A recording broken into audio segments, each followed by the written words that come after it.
دی هم پاکستان اندیشمن کړی دی. اسلام آباد یا پاکستان په خپل گاوند کې یو پر امن افغانستان نه غواړي یا یې نسی زغملای. اوس کدا داسې وای چې موږ ویلای چې دوی یوازې د طالبانو د حکومت مخالف دي، نو به موږ ویلي وای چې دوی د طالبانو د حکومت مخالفت کړي. په تیر کې چې تر سردار داود خان پورې ځان د ظاهر شاه تر پاچي پوریاني تر ظاهر شاهي پورې پاکستان په هر پړاو کې مخالفتونه کړي دي او په هر پړاو کې د افغانستان حکومت ننګولای دی چې دا د دې ثبوت ورکړي چې ګواکې پاکستان له افغانستان سره ژور دښمني لري. نو یو علت خو دا دی. دومره خبره دا ده چې په دې وروستي کې په افغانستان کې د پرمختیایي کارونه دومره زیات شوي دي چې دې هم پاکستان اندیشمن کړی دی.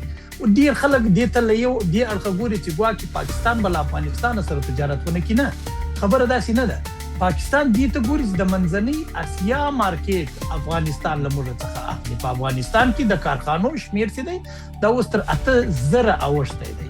او دا هغه د طالب لوړ رتبه چارواکو سره چې کله زه خبرې کوم یا مسؤلو کسانو سره زه غږېدلی، هغوی دا وایي چې لس کلن پلان دا دی چې افغانستان به په یوه صنعتي هیواد باندې بدلیږي. نو بل اړخ دا دی چې پاکستان نه غواړي افغانستان په یوه صنعتي هیواد بدل کړي.